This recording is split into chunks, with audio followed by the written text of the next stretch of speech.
Look, as you know, I spoke a couple of weeks ago about the crisis in flood-ravaged Queensland and New South Wales. Indeed, the Morrison government's response, or lack of it, to the bushfire crisis of 2019 and the floods early this year were no doubt contributing factors in the government's defeat. When I look at these things, or I talk about them, or I write about them, I try to put myself in the shoes of those who've suffered. What would you do if everything you owned was destroyed by flood or fire? What would you say to your children who've lost everything? What would you say to the farmer who's lost all his stock? What would you say to the small businessman who's got nothing except the clothes he's standing in? How do you explain this future to your children? How do you evaluate the trauma and mental damage done to people in such communities when mental illness is an invisible affliction? I mentioned that the Perrottet government in New South Wales has established an inquiry into the floods. Gladys Berejiklian, who was often afforded saintly status, created a body called Resilience New South Wales, allegedly to lead a whole-of-government disaster and emergency response, that is, from prevention right through to recovery. Well, this Resilience New South Wales mob are themselves a disaster. What about the response? Another disaster.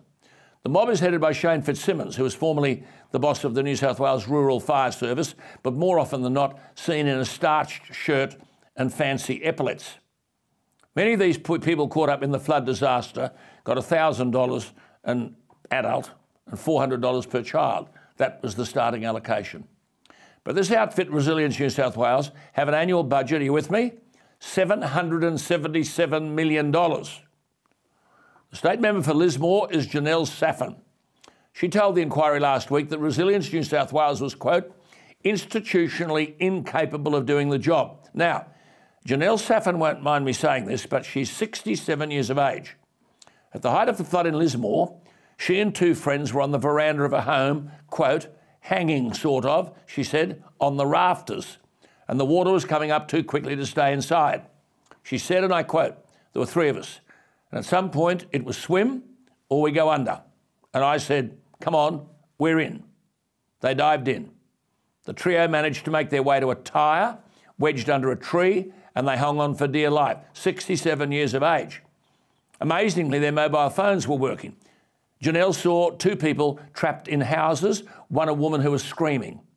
Then one of Janelle Saffin's staffers appeared from around the corner in an inflatable canoe.